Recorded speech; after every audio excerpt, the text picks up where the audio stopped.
Hello, Meoni here. Welcome back to another video, this time a summary of the keynote for Fanfest North America 2026. North American Fanfest kicked off with the announcement trailer for the new expansion titled Ever Cold.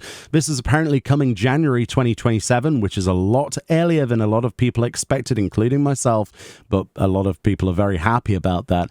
Apparently, they are on schedule for that. So who knows if they will actually release, but that's awesome as a goal. Yoshi P comes onto the stage wearing a Ritatin Sasarvina t-shirt. Read into that what you will. We do get a confirmation in a second for that. Obviously, job implications. So taking Final Fantasy XIV to the next level. Apparently, this will be done with the Godless Realms Saga. That is a new saga, presumably of expansions into 8.0 and beyond. The title of 8.0 and its logo show Evercold. The Japanese subtitle says here, Wanderer of the Silver, or something equivalent to that in Japanese. This again is coming out in January 2027, which is only 9 months away. They say a small number that can be intimidating for the dev team, but they are confident and on track, so we'll see. The Godless Realms Saga Evercold then. With the Hydaelyn and Zodiac arc ended, this then is the next one of those, that next big story that stretches expansions. They say the Warriors of Light will be visiting the reflection known as the Fourth. The Fourth then is a reflection that has fallen into ruin, ravaged by ever-spreading ice. And so, how and with whom you will be making your journey there, and what awaits you upon your arrival, and who is the Wanderer, an NPC that you can see in the trailer if you watch it. Definitely worth watching. The Warrior of Light's next great saga begins now, they say, but that's all they can say about the storyline for now. But with 7.5, the storyline releasing next week on April 28th, this will set up the storyline for Evercold. And they basically don't want to leave it at just that, so there's a few more bits visually. Firstly, they show us a picture of a village, this boat here, and this beautiful arena in development there. These are dungeon-related or duty-related pictures, looking very interesting. They say all the Fourth is a stage. Lots of interesting images in this collage. A massive crystal tree or object in one picture. I think it might be a tree from the trailer footage. I think it's the same one. There's another shot of that exact same scene where you see the object in a lake with water surrounding it. There's a lot of Nordic dragon or serpent themed statues and buildings that are new and fresh, not something we've seen in the game before. Then we have this shot of a camp in a barren environment, it's described as, and this is what appears to be skyships on the bottom right here. Presumably a form of travel up to higher levels, higher elevation on this expansion, not just on a flat plane. They show a nighttime shot of the same area, kind of like a lighting test, which looks beautiful. Then they show this absolutely gorgeous fertile cropland with large buildings in the background there. And then we have a shot of a garden area, it is described as, with small houses sort of built into turf, so presumably inhabitants that live in those. You can speculate as to what they might be. Lalafels? I don't know. Goblins? Who knows? And then the next shot we have a lighting test of an area that they say may or may not be underground. The lighting kind of makes it look like it's underground, but I guess it might not be. It might be a floating rock, or who knows what this is. It's weird, isn't it? Very interesting. Can't wait to explore that.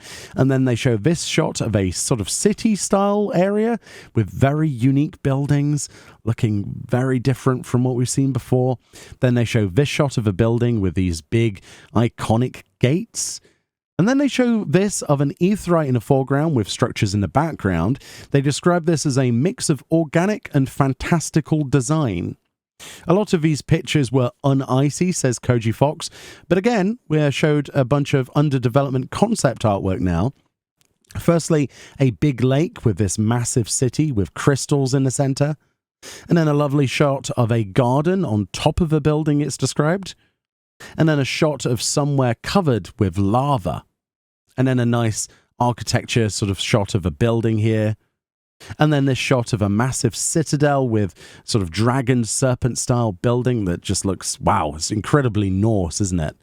And then they show this shot of a building on the side of a lake. And then one of a volcanic style area with buildings with lava.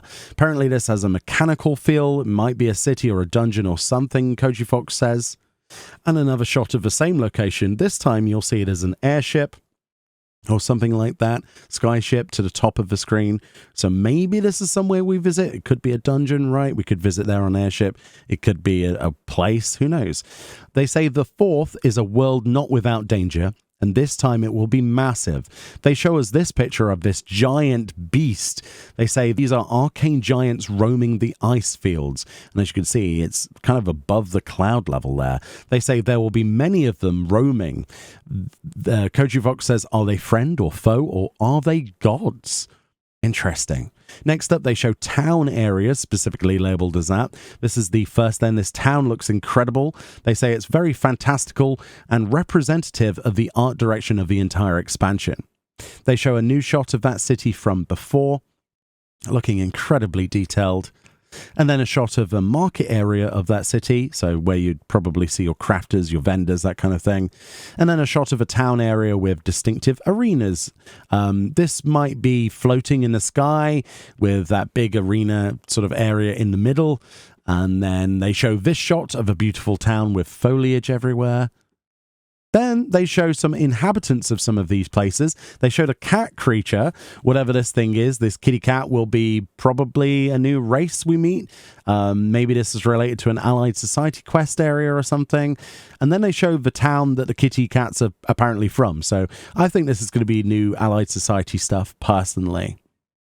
We have more finished, they say, so we don't want to spoil 7.5 and what's coming in that patch. And obviously 7.5 is on April 28th. By the time Berlin Fanfest rolls around, they say we'll have more to show.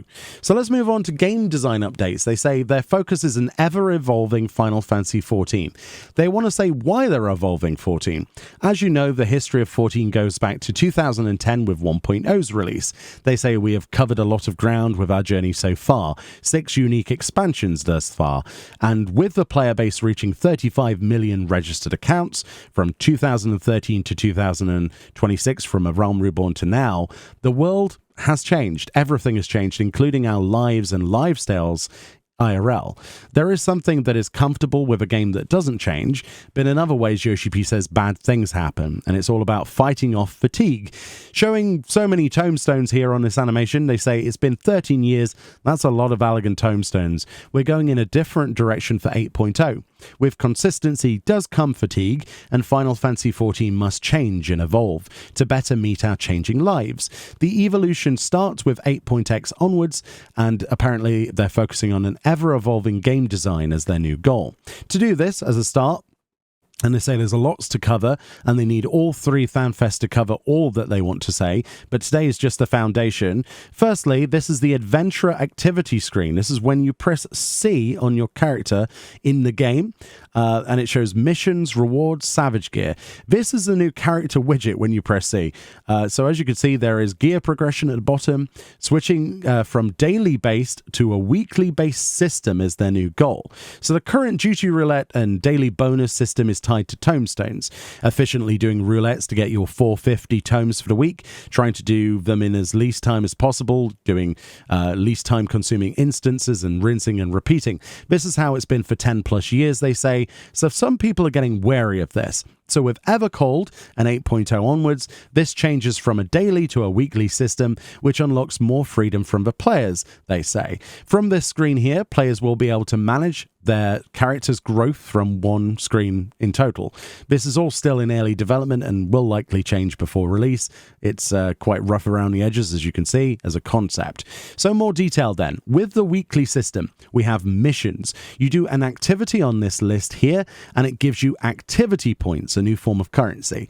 This includes everything from duties, storyline stuff, quests, gate events in the Gold Saucer, crafting, and many more. You'll see that there are 3,000 activity points that are capped for 3k for the week, and some missions like MSQ quests can only be completed once. However, some below that you see there on the list are repeatable.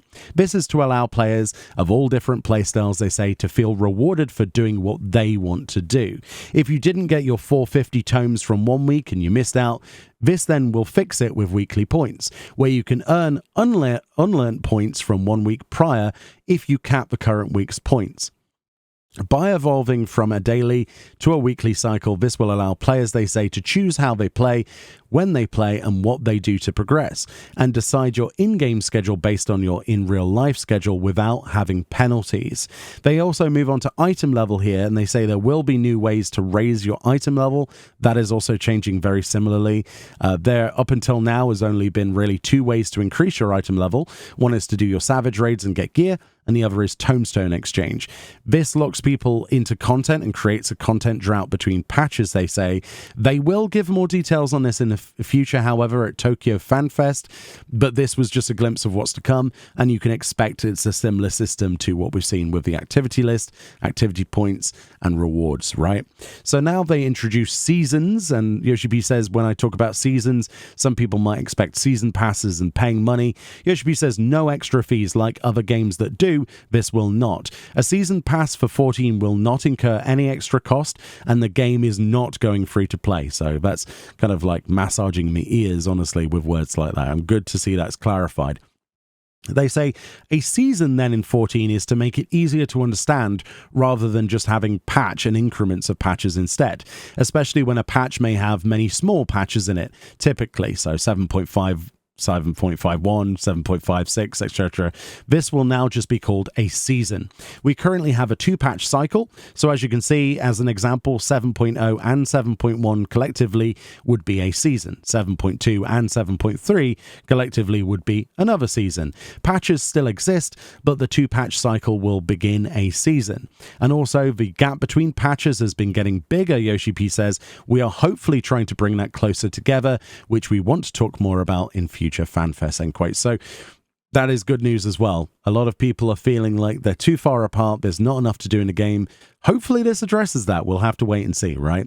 Character focused design is the second section. In Evercold and patches after, they want to make the character the focus, making you as unique as possible. To do this starts with the UI. We can fully pose this character on a character screen. The background is where you are in the game, and this is what it looks like when you open the UI with the C button, your character button. The first thing changing is the armory system. You will always still be able to swap between jobs on one character, but that means that the gear is specific to each job. In 8.0, however, all jobs still have to be leveled separately, but now will share the same item level of the highest geared character job you have. So how that works, who knows, but apparently that's how that's going to work. So if you've got an astrologian that you've just leveled to 100, and you've got a dragoon that's been level 100 for a while and has 750 gear, the astrologian will have 750 average item level. Don't know how that works. No further information was given, but it's interesting to see, isn't it? To save time. They say this won't include stat boosts from materia and things like that, and we still want to encourage min-maxing of your character. For the majority of players, this means that you have more freedom of how you play, so if you wanted to do a Savage Raid and didn't have good gear on another job, this would allow you to switch to that and do it. There are many details to tell you in the future, they say, but this is how they plan to expand out the system. Next then, they go on to character action skins. Apparently this is a new system that allow you to use animations that are to further set you apart from other characters. Some of these will be rewards from the activity system, and they will show more of this in Berlin, but the idea is the Dragoon would use the same ability. 2 characters would have a different animation if they choose to have so. So a bit more unique customization of your character. Very cool stuff. Then they show the character creation options are being expanded. This means that thanks to the graphical update system previously, it means that we have a much less load on the engine. So more options will be available for your character in 8.0 onwards. Here are some features then. So there's going to be a color picker that is available for your eye, hair, and skin tone.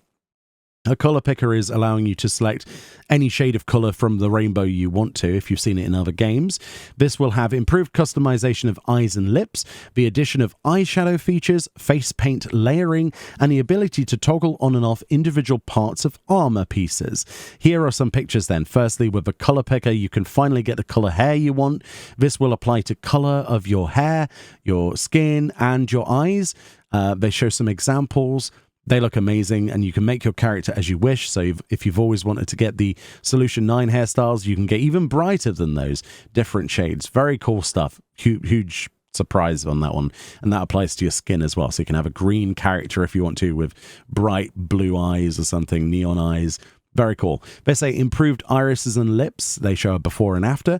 This is also showing the layering of face paint, the new option there. Apparently there will be functions to change iris size, the highlights around eyes, and here's a screen, a close-up of a face to show some more details on this Aura character. The eyeshadow and face paint there. Apparently there will be a feature for lip glossiness. All these are new things being added, and there'll be lots of other things in the future. They show toggling off sections of gear. For example, on this, you can see you can take parts off of gear. The pauldrons here are taken off, as well as leather belts and other parts.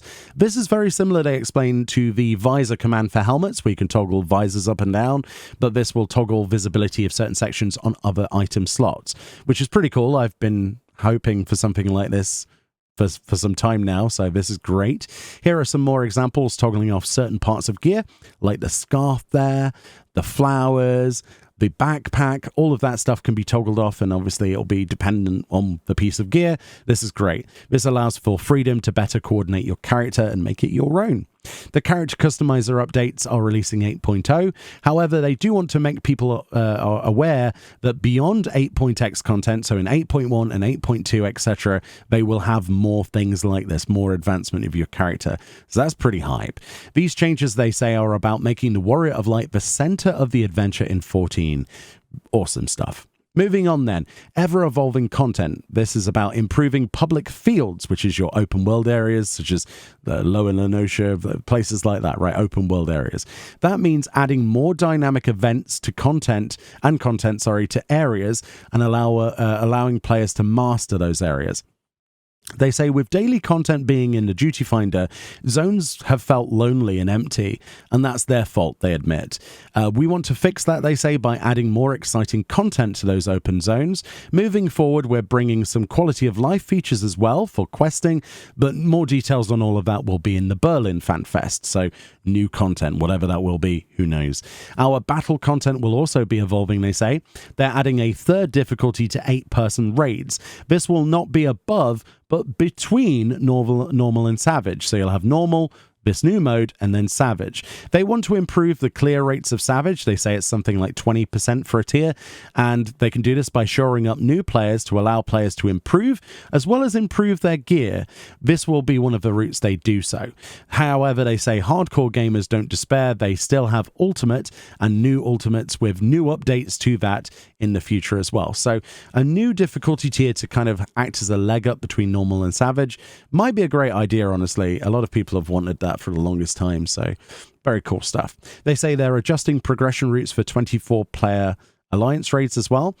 They say they can be quite time consuming for a lot of players. They have no plans to shorten alliance raids, but they're exploring ways to improve the progression by reducing the time impact on a player, but there's no info on that at this FanFest. They say all new types of battle content will also be added, and they will also update more on that in future FanFests. Next up then, they say for game design updates, they have an ever-evolving system. After 13 years, we're finally getting same region player matching. This is your cross data center party finder confirmed that we talked about before, and I thought that's what they meant. Turns out I was right. It is cross data center party finder. Thank you. Finally, we get this. This means you can play with all worlds on the same region. So here you go as a picture example showing how people can play together. The barrier is getting removed like this. Instead of being forced to play on raid-focused servers, that is over, Yoshi P says. This happens in 7.5x, somewhere in that patch cycle, so you don't have to wait for the expansion. Development is wrapping up, and they are stress testing it, with some of the stress tests starting in Japan. This will expand to US, EU, and China, and they hope to have everything done for this cross data center stuff before Evercold begins. This will be updated on information on the Lodestone articles very soon, they say. So now they talk about new jobs. So the expansion will have 2 new jobs. Apparently one is a tank, and another is a DPS, namely a physical range DPS, and that's all they show here. Yoshi P says it's hot in here and takes off his jacket to reveal his t-shirt, and it says, "Guess who's back?" and Ritatin Sassarvina is on it. Typically then, if we were to read into this, a character using 2 shields, they're gun shields, if I remember correctly from A Realm Reborn. These are apparently Final Fantasy XIV original jobs and not from any other game. The first will be unveiled in Berlin, and they are very early in development, so they they don't have anything else to show. But yeah, gun shields. Interesting. Speaking of jobs then, there is a new job system. New jobs action system has Reborn mode and Evolved mode. So these are two new modes of playing the game. In Final Fantasy XIV, they say you have 21 jobs currently. So the two battle modes will only be available to those 21 jobs, not Beastmaster or Blue Mage, no limited job content. Reborn mode then, to explain this, is keeping it familiar. This Reborn mode is what we have right now. The battle actions, rotations, etc. we used from A Realm Reborn until now. All 21 jobs will get 8.0 changes and updates as usual, but they will have your Reborn mode as well as Evolved mode. Evolved mode, it will also be available to all 21 existing jobs, but this is to emphasize individuality by allowing for different rotations and fewer inputs, which might be the stinger here. Some people might think this is an easy mode, he says. No. In no way Evolved mode is a watered down, simpler version of Reborn mode, end quote. They say to give games more modern feels, sometimes games feature modes to allow for more fluid control. The difference then. Reborn mode and Evolved mode Dragoon will have their own unique job abilities and actions. They will still have some things that overlap in terms of actions, but they will have their own unique actions and action rotations, making them feel completely different. They say you can switch modes at any time outside of battle.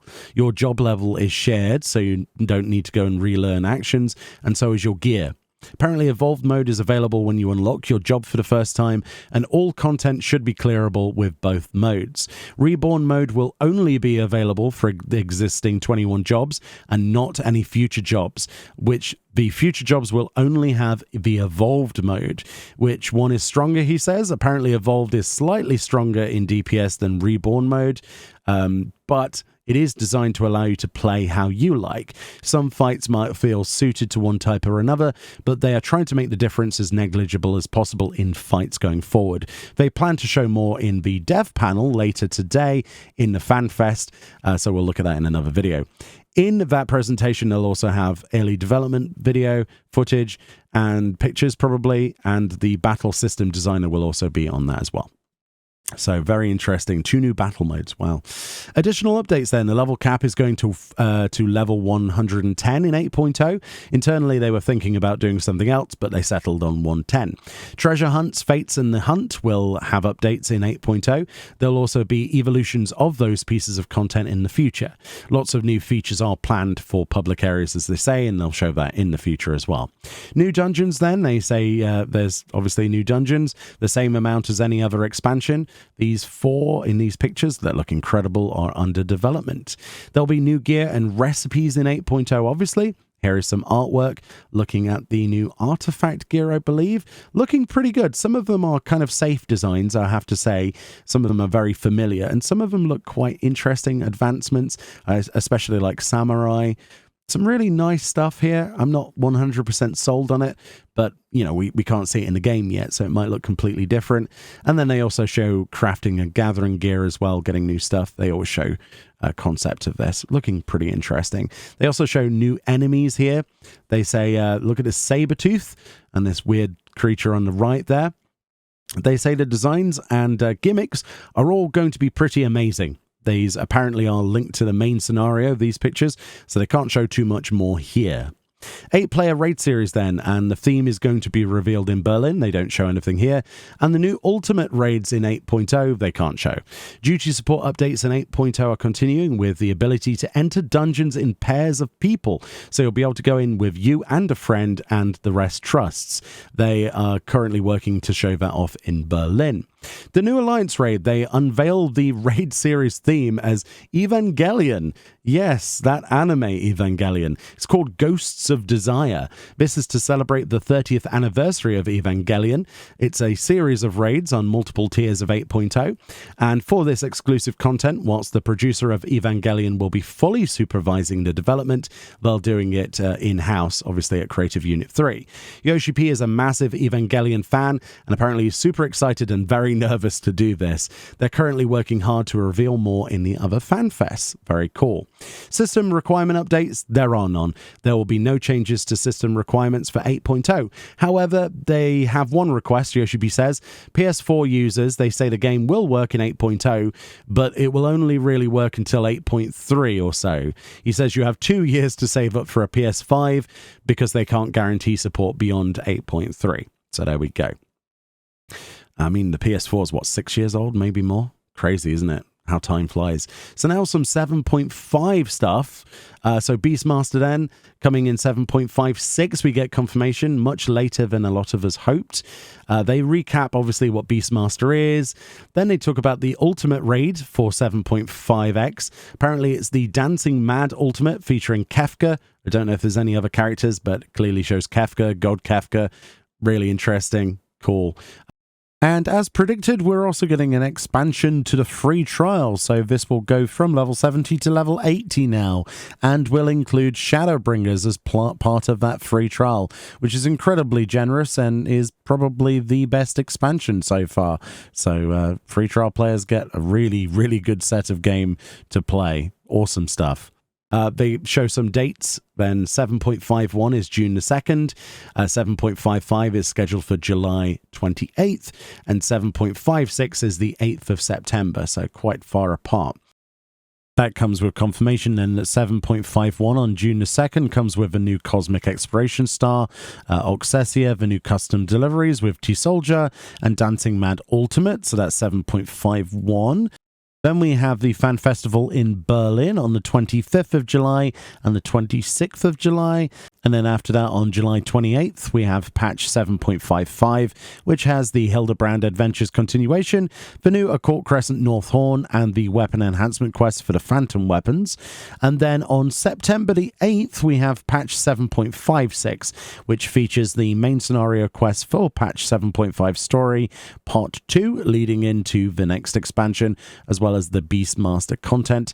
And then straight after that, we have the Tokyo October the 31st Fan Festival for 2026, and that is the schedule. Finally then, they finish off with a Switch 2 announcement. Apparently Switch 2 version of 14 will be available this August to play. Early August is planned, however, before then, there will be a 1-month early access period. This will be free for all players on the Switch 2 to try out, and then the official service will begin immediately after. They then talk about subscriptions. They say usually you need only the subscription and the game on that platform. The Switch 2, however, will need separate subscription. The Nintendo Switch Online membership will not be required, but an active subscription playing users on other platforms will get 50% off the Switch 2 version subscription. But if you want to play on Switch 2 only, you just need the game and the subscription alone. It's very confusing. I don't understand why it's not baked into Nintendo Online, but yeah, apparently 2 subscriptions you would need. I don't know about that. I don't know how I feel. They also show the Switch 2 version up and running on a Switch 2. Yoshi P shows it off running around Limsa Lominsa. Seems to be running at maybe 60 frames per second here, but it's kind of impossible to tell from a stream, but at least it's working. Then the CEO of Square Enix, Kiryu-san, mentions how Final Fantasy XIV is basically given all the support it needs to develop 14 Evercold and onwards, saying this is only the beginning of what's to come for Final Fantasy XIV in the future, and that they want to shatter expectations. And that was the keynote address in its summarized form. We've glossed over a few things, few bits of extra dialogue, but for the most part, that is what the 2 and a bit hour presentation provided. There's some really interesting things. I'm very skeptical about a lot of the battle system changes. The Reborn and Evolved mode, I need to see that in person to really understand what's going on there, or more at FanFest in the future. It's quite worrying, but also tantalizing. I think most people can agree change is probably a good thing to bring to Final Fantasy XIV, but I just didn't expect so much at once. It's very interesting. It's going to take a while for this to sink in, I think. Let me know what you think about any of these changes, and if you're excited for Evercold, what you're unhappy with. But bear in mind, there's still 2 other fan fests, lots of patch content, and lots of live letter stuff to talk about this. So, I'm sure they'll elaborate more at FanFest Berlin. But as it stands, you know, I'm sure some people will have some strong opinions. But I personally think change is good. Just not sure if this is the right way. But we'll see in the future. Much love. More videos on the way from FanFest and beyond. Hopefully that was helpful. And I'll see you all next time. Bye-bye.